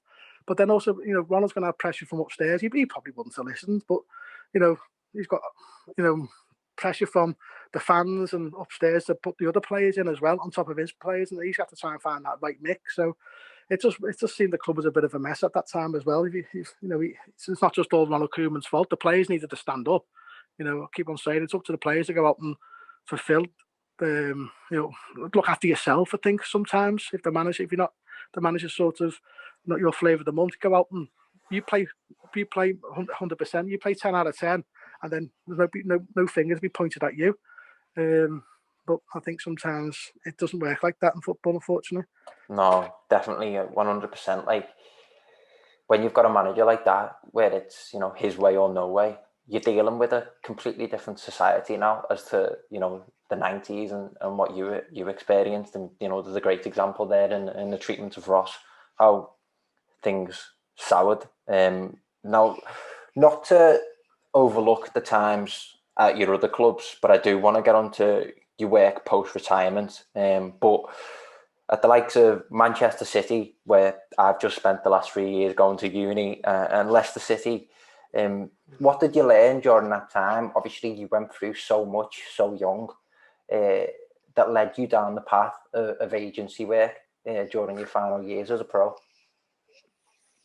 Well, yeah, the City thing was just getting back to the UK, looking at peers with the manager, and they were a club struggling, financially struggling, in the league struggling, and I've seen sort of City progress where they had sort of what would you call it, fake money or whatever it was. So we had the Thailand owner come in and how he wanted to shape it. Yeah, he come in, he was in and around the training ground, and his way of what he wants Man City to be was the way it is now. It was his idea to have these training camps to buy other teams in and around the world and have the Man City brand everywhere. Unfortunately, he didn't have the money to basically do it. And then when the current owners come in, us as players are thinking, oh, here we go again. But then when you start seeing the players start coming through, when you see the signings of Tevez and Robinho, you're thinking, oh, hang on, this is actually real. This is real now. And they're going to try and implement, what they said a couple of years ago. And you're thinking, it could be fantastic, but it's going to be difficult. And obviously, we're seeing what City are up to nowadays, and it's a great club, great fan base, and it's the way Everton fans are. They've been in the mire for many years, getting relegated a couple of times, so they're just on a journey now of love and life. And but they've got that mentality that we keep on going back to. That yes, they keep on saying, well, let's not forget we were in League Two not so long ago. But now, when they're not winning the Champions League or not winning the league, it's not good enough for them. And that's where, hopefully, fingers crossed, we can be at some point of, we know it's going to be difficult now with financial fair play. And it's just Everton to come up with loads of money when majority of the Premier League have all got money nowadays. It's not like back in the 90s where Blackburn had money and he could outspend Man United and that was it. United could outspend everybody else. And then Chelsea come in and blew them two out of the water. Now we've got, like nearly every club in the Premier League can have a good go in a transfer window. So it's a difficult market, but it is what it is. At least we've got it to spend, and hopefully we can get back to winning ways. And my career basically finished at Manchester City after my knees operations again. Just breaking down, the physio just speaking to me about my afterlife. Really, he's going, look, after football, you want to be playing football in the garden, your kids go for walk. He said, you're not, if you carry on like this, you're not going to be able to do it. And I didn't listen to him really. I tried playing again, but unfortunately, I broke down the Christmas period. I was playing games for Mark Hughes, really, where I shouldn't have been playing, but I was chasing sort of a contract. I was, the way City was, that Piers came in, signed me to the end of the year. Then Sven come in, and he said, well, I'm going to be buying somebody else. So I'll sign you for the year. If you do well, we'll get you a new contract. I'll go, yeah, fair enough. All I wanted was an opportunity. So I did that. But then, unfortunately, Sven left, and Mark Hughes come in, and he said the same thing. So I'm going to buy more players, and it's up to you. And I did. I was fighting my corner. I was doing well. I played majority of the games up to Christmas, but just them games of training, playing, and I never played on a Monday if I played Saturday, and I had to do that over the Christmas period, and that was it. Then my knee blew up, and then the bad news of your season's over, and so is basically your career. And then sitting on the couch for 2.5 years or 2 years or so, and trying to get sort of back fit, but I just knew I wasn't. You're not training each and every day, so you're never going to be at the level of the players in and around you. And Sven got the opportunity at Notts County, he called me, and then when he got the Leicester one, I said the same thing. I said, no, I'm not ready, I'm not fit enough, I don't know where I am knee wise. And he just invited me to go pre-season. He said, come pre-season with Sweden, and I just come, have a laugh with the players, and just pass your experience on to them all, just help me as well. So I said, okay, so there's no pressure on me to get fit, even though I wanted to. But I went pre-season, I surprised myself, I played nearly every game, more than probably most of the players, and I was thinking, I'm holding my own here, and hopefully I should get better. So then I signed, and it was like buzzing. I was back, and it was, but me, the mindset was, would have been, what if I said no or whatever. I thought, I've had 2 years on the couch. It's boring. You know what I mean? It's horrible. I didn't know what I was going to do with my life after football. I was sort of sitting away rotten, and you're like, I had to say yes to the opportunity. And so, as soon as I passed the fitness test and I was holding my own, I signed the contract. And it was great to be back, great to be part of the lads again. You missed all that. And the lads were, Sven was bringing good players to the club, and there was a whole new sort of mindset changed. Sven again, winning mentality, changed the club's mentality of what needs to be done to win football games, and they got backed by the owner, and you can see it all sort of similar to City, that where they wanted to be. They had an eye on where they needed to be and what they wanted to be, and it was. Sven didn't last because he didn't get the results the Thai owners wanted to win. Again, it was about levels of mentality where he needed to be at. Sven thought he could get us there, and it just had a few difficult, different results that went against him, but it wasn't good enough, so he left. Nigel Pearson come in, and I was still living at Liverpool, travelling, and he knew I wasn't going to be playing many games, so we shook hands and we left. So then I'm back on the couch again. But I got to speak to a lot of players at Leicester who were asking me for my advice in my career. And we kept in touch and you're chatting away and you just speak to your ex-teammates, what you're up to now, where are you? Don't know. A lot of players were coming to the end of their career trying to find, there was teams in India, like Alana was going to India and you're thinking, how's that come about? And then a guy reached out to me who was starting working for an agency and just said, look, can I help? Can I get on board and consult? I was like, don't like agents, don't really want to be known as an agent. It's sort of not my cup of tea. But I went to do my coaching badges and I realised that's not me. The coaching badges, which I thought was always going to be me, it just wasn't when I went up to do them. Funny enough, Unzi was my coach in Scotland to do it. But I think I went up Monday. I was back home by Wednesday. I thought it was not my cup of tea. I should have done it when I was still playing. I should have did it as soon as I finished playing. I should have sitting on the couch for a couple of years. That's when I should have. When football was still in my head, but I was probably too busy sulking about my knee to do anything about it, really. And so when I started to do my coaching badge, it was probably a little bit too late, and it wasn't all fresh in my mind of how to go about it. And I just realised, I thought, I haven't got the time to do all this. I'd rather just spend quality time with my family. So that took priority. And then when the phone call happened, it was great to be back at the football again, going to football games, go to Finch Farm, watching a couple of games, going to your local park, watching games and sort of consulting, scouting. But then people find out what you're up to. So your phone rings more than it has for 2 years. And it's just advice. It's off friends, really, because friends just think I wasn't doing anything. It was friends, like kids starting into the football world. And, I just mentoring them, really, just giving them advice. And I thought, well, that's what I'd like to do.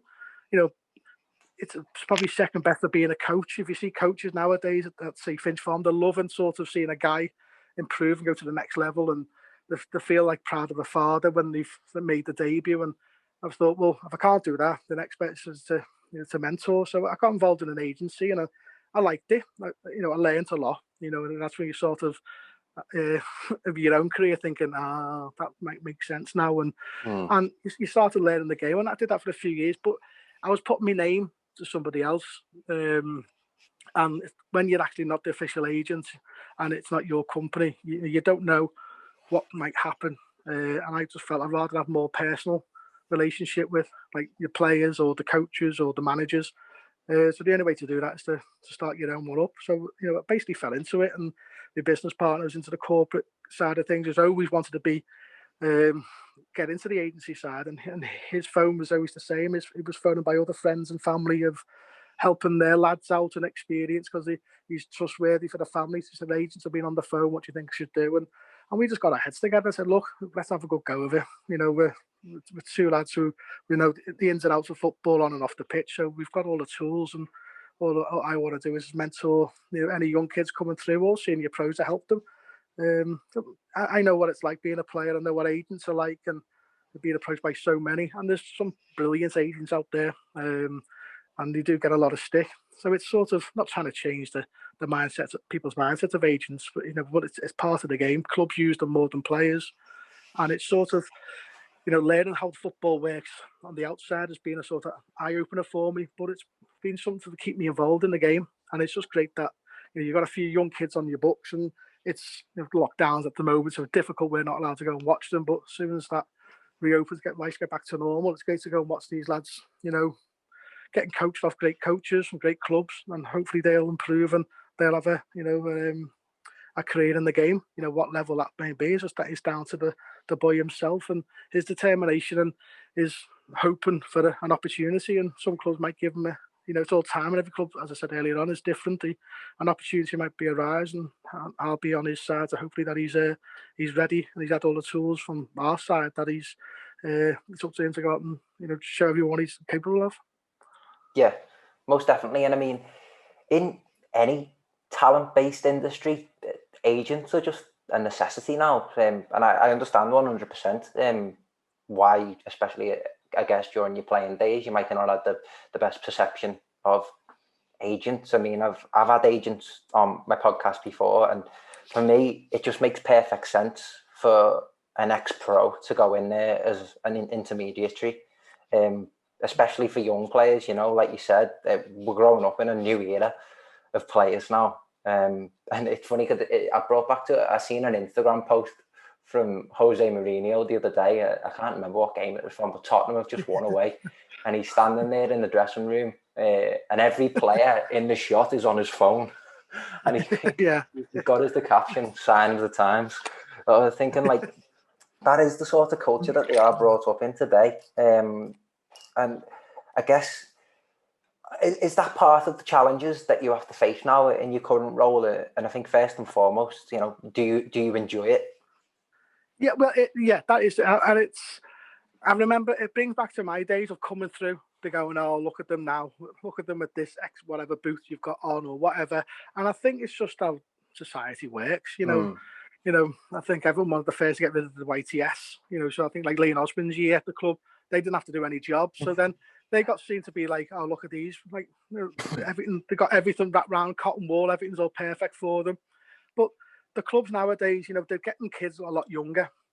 Agents are getting involved with families and players a lot younger, and it's something I'm half still against. I feel like the parents are the agents. Parents are the agents. They've been taking the kids to wet and windy training sessions on Tuesday, but through the week, and the weekends of basically the whole family's weekends has been kiboshed because the parents are taking the young lad or young girl to a game at the weekend. And they're the ones putting the hours in, and the player itself, he's the one doing all the work. And then, sometimes an agent comes along, 15, 16, and with a suit and tie on, and takes that all away. And it's sort of, it's not us. I don't really like that, but I understand the need of it, because clubs will try and their utmost to sign as any players they want.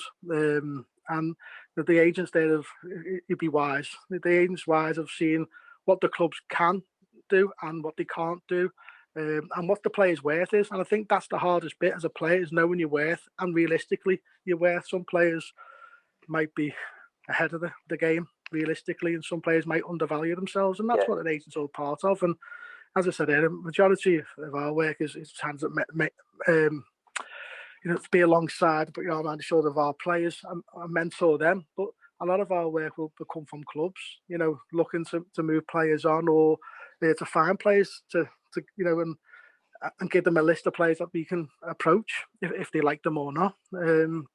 So the players themselves, everyone's different, in every walk of life, every player is different, every person's different. So it's sort of, because you're playing football doesn't mean you've all got to act the same, you have to be the same. And we can see probably so many players, are we getting called like old farts or whatever? There's Rio Ferdinand, there's a few other players who've got into the agency work, and they've got their own companies as well. And I do feel it's right to have someone who's played the game, who can understand what the coaches or managers or the clubs are probably saying to them, instead of going straight to an agent. But also you need that agent commercial side of things and the lawyer side of things to make sure you're getting protected, and the club are doing the right things about them. And I think the majority of the clubs are fantastic nowadays. The welfare of it all is a big issue right now. The mental side of games, of releasing players, it's got to be protection of. Never was when I was going up, so that's still new to me. But it's great to see that clubs are aware of it all, and it still needs to improve. There's a long way to go on that, but at least it's getting talked about, it's getting assessed, and they're doing things a little slightly more easier for players to. If you're not wanted to move on to other clubs or another career paths to help them, that they're not just sort of pushed to one side and that's it, you're into the open wide world. So that's what we're sort of in danger of being around of agents, is speaking to parents and letting them know, and they do know, but also being a bit realistic as well of what could happen. If I heard Jamie Carragher talk about his lad, Jamie's son's doing well, at Liverpool, then he went to Wigan. And I know he's seen it all himself, and he's at the parent side of things. So he's got a balance after mentoring his own son, and also probably being his son's agent in the future, if his career path. But these lads have had a great career already. Instead of being in school and going home and being on the streets, that they've travelled the world with. I've seen kids at Everton, go to these tournaments in America or in Holland, and they're seeing the world. So if you're a parent, be proud, just be proud of that and Definitely. enjoy it. If it happens, it happens. If it doesn't, it's not the end of the world. yes, it's everyone's dream. It's easy for me to say because I've done it, but it's the hard work, dedication's down to the player itself. And unfortunately, sometimes doors do close via injury or a change of circumstances at home, or the club, or club either lose a lot of money or they get more money, so your pathway is blocked. And all players want to do is play football, and if you play football, it puts a smile on your face and your family's face, so you're happy. So we're just there to hopefully just sort of make that transition as smooth as possible, and fingers crossed it happens for a lot of the boys, but also be realistic as well. Yeah, definitely. And I mean, just looking at signing off now, it's been absolutely, wonderful to chat with you. My background is, obviously, I've just finished a degree in football business and media. So exploring that, that pastoral care element of making sure lads grow up within the right environment, especially online and digitally, their use of social media, how it impacts them mentally, obviously, and making sure that doesn't, impede on their career development. You're talking about that sort of desire and tunnel vision to want to work within the industry. Obviously, I haven't managed much of a playing career, but it is something that I really want to tick off my bucket list, is potentially working within that, that realm of being an agent. For a guest speaking session, I think it was during my first year at uni, Wayne Rooney's agent come in, and obviously that was absolutely fantastic to hear some of the advice that he had. And one of the things he asked, obviously with his experience with Wayne, is he went, "Is anyone in here from Liverpool?" And I grew up in McGull, so I've obviously put my hand up and I was like, "Yeah, I'm from Liverpool." He went, "Where are you from?" I went, "McGull." He went, "Ah, you're a posh one then." I was like, "Oh, nice one." But have you got any sort of advice for anyone who aspires maybe to explore that route as a career down the line? Well, yeah, it's sort of, I see a lot of stuff now that there's, online, there's a lot of agents, like old school agents who were agents back in when I was still playing. I've probably gone off a separate issue. I've tried the agency's opened up now to a lot more people, and he likes to sort of mentor newer agents who like to get into the games, that you sort of do like an online course or a course with them to sort of go through the motions of what the whole package of what you need to think of, from club sides or player sides to all side of things, that you can dip your toes in and think, right, okay, that's something I really like. That's something that I can do. And I feel as an agent, you've got to be, very, very unselfish as well, because at the end of the day, I've always felt as a player that I'm doing all the work and this guy's going to take some money off me. It doesn't work that way. It's sort of, the agent has got to protect his player, protect as much as possible, but have that connection, have the contacts to speak to people to help them if and when needed. If opportunities don't happen, have you got the contacts to reach out to coaches, managers, managing directors, and chairmen to put your player, i.e., client, forward for an opportunity to, and you're only probably as an agent as good as your players at the end of the day, because if you start selling maybe your player to a chairman or to manager director who's nowhere near at the level you're pushing, no matter who you are, they're going to stop putting the phone. They're not going to answer your phone calls. So you've got to be that's what realistic of where these players can actually get playing football. I want all my players to be playing. I want them to. Each and every game is very important, because each game, I know you be learning stuff, and it either brings you on as a player. You find that level, you get more confident. You might be going to level up again. So as an agent, it's sort of, it's great to see. But for new players, new people want to get into the game and into the industry, there's a lot of factors you've got to, to have yourself personally, and with the new day and age of players, they like to. Majority of players like to be mothered now. Back in my day, I probably hardly spoke to my agents until the contract was up, or the club was kicking me out. But I think a lot of them, they like they like the interaction, being at the games, understanding where they are on their career path. What's their pathway? Have you got a pathway ready for each one of your players? That the yes and no's of certain situations that can happen in clubs, and it's just good to be part of football because it's everything. All I know is football. So the new guys who haven't had that opportunity, what I've been through, it's great to be a part of it. You see how clubs work. You see how each academy is slightly different, how they approach certain situations.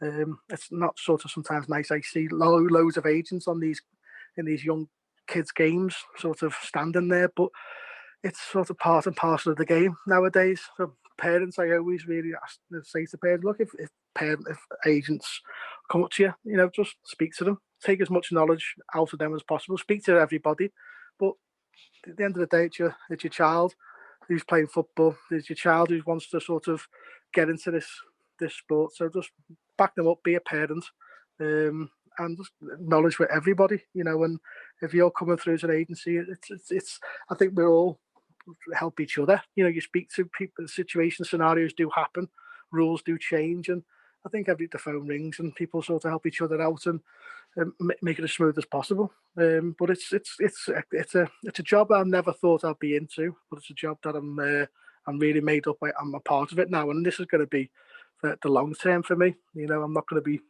going off and doing X, Y, or Z. I know this is me now. This is what I've signed up to do, but I'm enjoying it, and I'm going to be mentoring, for a long period of time alongside a business partner. Excellent.